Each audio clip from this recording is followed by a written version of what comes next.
In a courtroom that felt more like a battlefield, the world watched as Diddy's darkest secrets were exposed, piece by piece. What began as a legal proceeding quickly turned into a shocking revelation of corruption, manipulation, and abuse. The prosecution didn't need theatrics. The weight of the evidence alone was enough to make the room tremble. Financial records, hidden contracts, and missing witnesses all painted a disturbing picture of a powerful man who built an empire by controlling everything around him. But it wasn't just about Diddy. It was about the system that protected him, the silent enablers who turned a blind eye, and the countless stories buried in the shadows. This trial wasn't the end. It was just the beginning of unraveling the web of deceit that had shielded him for so long. The unmarked envelope, a confession, hidden in plain sight. It was a quiet evening when I first stumbled upon the letter that would unravel everything. The kind of evening that felt as though it was stretching out in front of me, offering nothing but calm solitude. The kind of night where time almost stands still. The office, a dilapidated building wedged between towering glass structures, had always been a dull place, a far cry from the glamorous legal dramas that air on television. There were no glass offices with panoramic views, no high-powered attorneys holding million-dollar settlements in their hands. Instead, it was a world of flickering overhead lights, a break-room fridge that had likely seen the rise and fall of entire civilizations, and a constant, droning hum of office chatter that seemed to blend into the wallpaper. Most nights, after the chaos of the day had subsided, I would stay behind. It was a bit of an escape, if I'm honest. No phones ringing, no partners breathing down my neck. Just me, a cup of cold coffee, and the quiet hum of the fluorescent lights overhead. I liked the peace of it, the stillness that allowed me to get lost in my thoughts, and the drudgery of reorganizing case files. That night, though, something would change. It was well after 6, the office empty, except for me. As I sat, my mind slowly unwinding after a long week, I noticed something strange. A file, out of place. At first glance, it didn't seem like much, just another manila envelope wedged between mundane corporate contracts. But as I glanced closer, a sense of unease crept over me. The envelope wasn't labeled. No client name, no date. Nothing. It was just there, sitting between stacks of papers, like someone had tried to make it disappear. The confession, hidden fears, and unspoken truths. The letter wasn't a memo, a draft, or an official document of any kind. It was a confession, and not just any confession. The writer was speaking of things that were never meant to be revealed, things that had been buried for years. Words spilled onto the page in a frantic rush. Some sentences cut off mid-thought, others jumbled as though the writer's hand could barely keep up with the thoughts racing through their mind. The more I read, the deeper the darkness seemed to reach. The writer spoke of secret meetings, high-stakes discussions conducted behind closed doors, in hotel suites booked under fake names. They spoke of names that never appeared in official records, of conversations that were never logged, as if they never happened at all. The words blurred into something unrecognizable, a tangled web of deceit and silence. And as I read, I began to recognize certain names, not directly, but clearly enough that I could connect the dots. The name that appeared again and again was unmistakable: Sean Combs. The name Diddy, of course, was one that I had heard before, but not in the context the writer was describing. The papers I had filed away for so long had only ever been about routine contract disputes or minor corporate settlements. But this letter was different. This wasn't about money or contracts. This was about something much darker: human lives, exploitation, manipulation, and fear. The weight of secrets, coercion, and silence. As I delved deeper into the letter, the picture painted by the writer became more disturbing. The writer described meetings with men who were terrified, men who sat across from people they knew had the power to ruin them, people who had silenced them with fear. These weren't just business negotiations.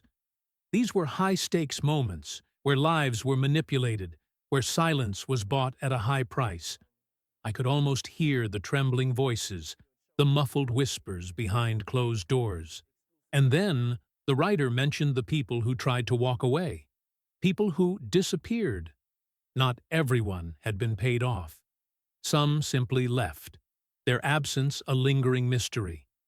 It was as though they were ghosts, vanishing without a trace. Those who stayed silent were complicit, their consciences weighed down by the heavy price they had paid to remain in the game. The writer's words were a cry for help, an attempt to expose the insidious network that had existed for years under the surface. The aftermath, a hidden truth and a trail of questions. The next morning, after a night spent replaying the letter in my mind, I decided to investigate. I pulled up some of the case files that had been archived in the firm's database. At first glance, everything seemed routine: disputes over contracts, minor settlements. But then, as I cross-referenced the case numbers with those mentioned in the letter, I started to see something unsettling. Some of the dates lined up too well: a settlement withdrawal here, a dropped claim there, and gaps in communication logs where there shouldn't have been any. One case stood out in particular. A junior associate had left abruptly, a sudden departure that hadn't been fully explained. Office gossip at the time had been vague, but people whispered about disagreements with the partners.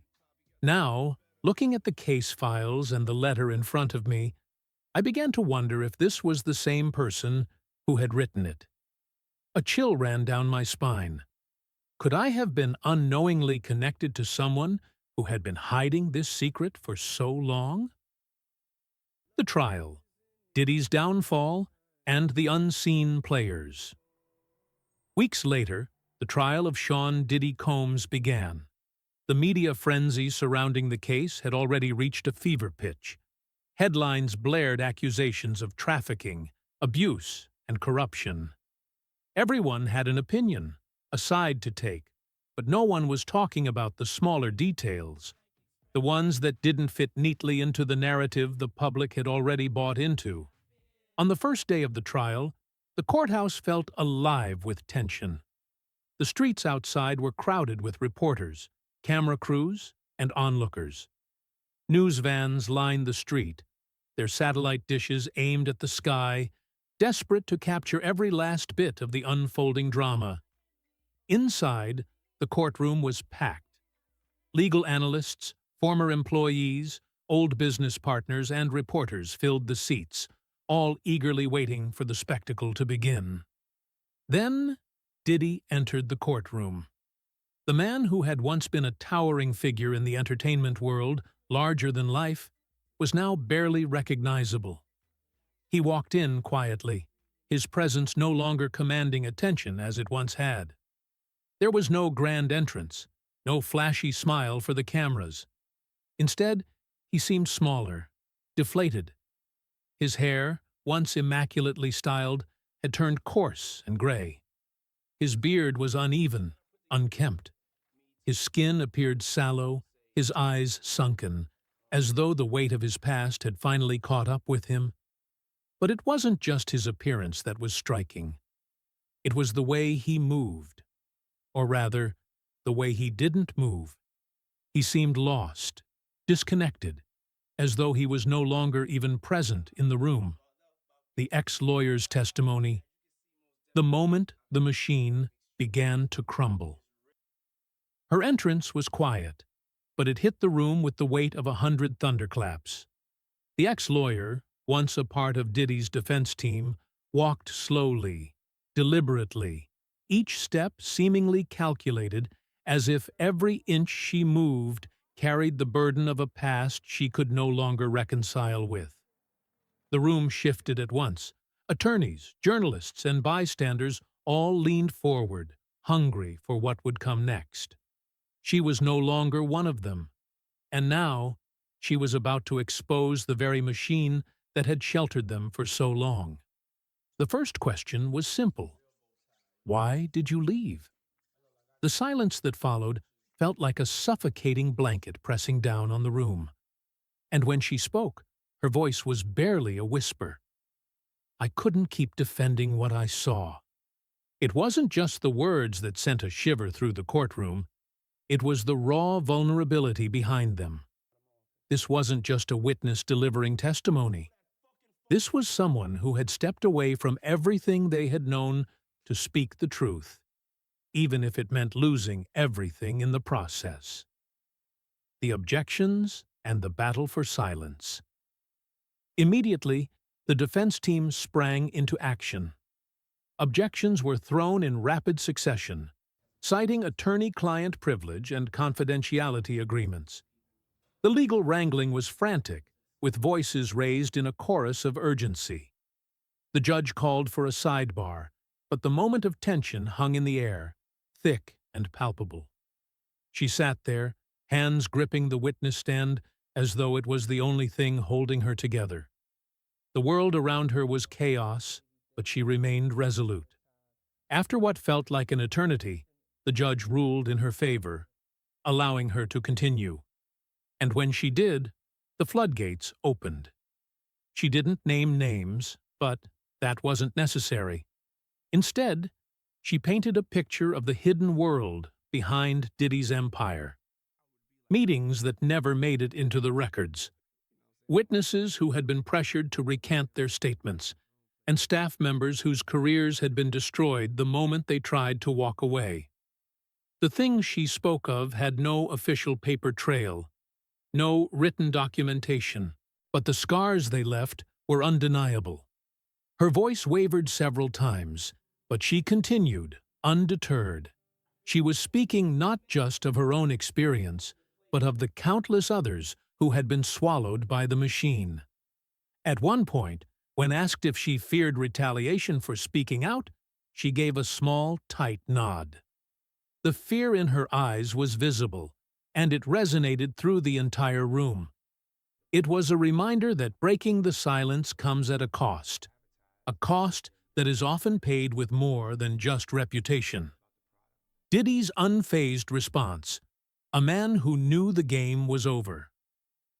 Despite the revelations being laid bare in front of him, Diddy didn't flinch. His expression remained stoic, unreadable.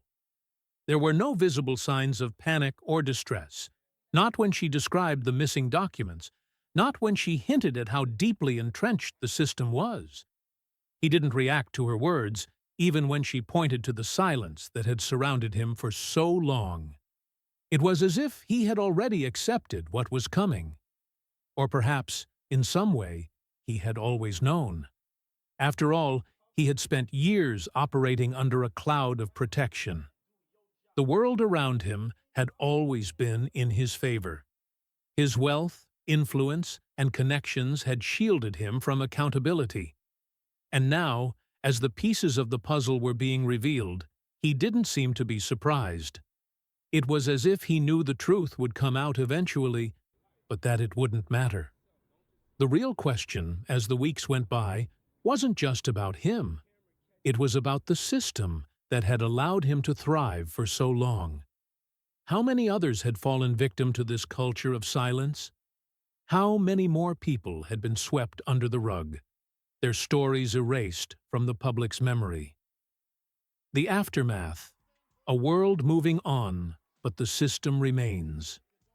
The weeks after the trial were a blur of headlines and endless speculation. The missing evidence, the questioning of jurors, and the drawn-out deliberations all became part of the public conversation. But none of that truly mattered. The moment the jury returned with a guilty verdict, the world seemed to pivot. It wasn't about the specifics of the case anymore. It was about something much larger. The system that had kept this machine running. The culture of silence that had allowed powerful people to remain untouchable for so long. And it was this realization that made the trial feel like it wasn't the end, but rather the beginning. Outside the courthouse, the world moved on, as it always does. Another scandal emerged, another fall from grace, and soon the trial faded into the background. But those who had been close to the case, those who had witnessed the cracks in the system, couldn't simply move on. They knew the truth. They knew what had been hidden. The final letter, a reminder of the silent chains that bind us all. A few days after the trial ended, I received another letter. This time, there was no wax seal, no cryptic warnings, just a simple piece of paper with a few short paragraphs and one final message. I thought I could walk away and leave it all behind. But the thing about chains is you don't realize how tight they are until you're already wrapped in them. There was no signature. There didn't need to be. I knew who it was from. The ex-lawyer. The woman who had once been part of the system, who had walked away to expose the truth, and who now, like so many others, had vanished into the shadows. She had given everything to speak out, and now, it seemed, she was paying the price. I tucked the letter away in my desk drawer, not to hide it, but to keep it as a reminder. Some things don't get resolved neatly. Some chains don't snap loudly. Some remain invisible, pulling tighter with each passing day. The machine that never stops. Turning it was then that I realized something even more unsettling. The trial had not been the end of the story. It had only opened a door to a much larger and more insidious truth. Diddy might have been held accountable, but the machine that protected him, the culture of silence, and the system that shielded his actions were still very much intact. I thought about the ex-lawyer again, and the weight of her testimony. I hadn't seen her since the trial ended. There were no interviews, no public statements, nothing. It was as if she had disappeared the moment the cameras turned off. And maybe that was the safest thing she could do.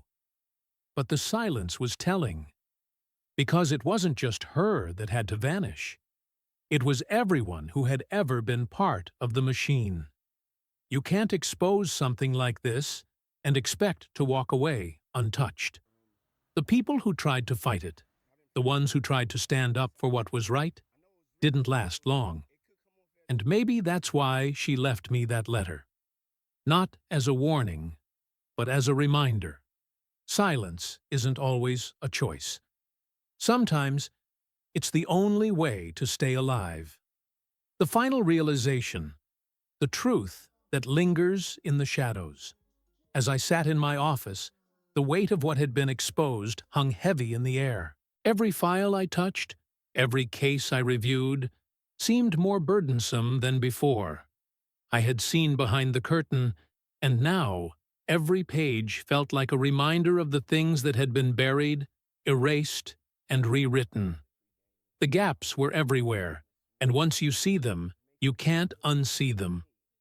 I went back to the archives late one night, telling myself I was just tying up loose ends.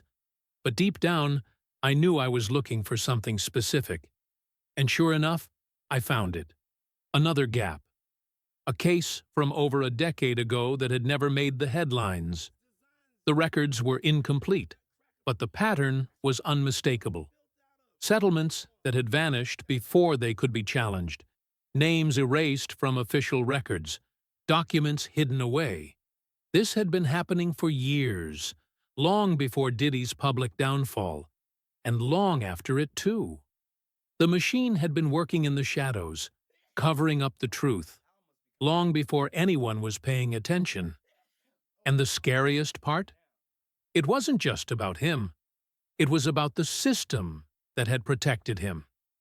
It was about the people who had been silenced, erased, and forgotten.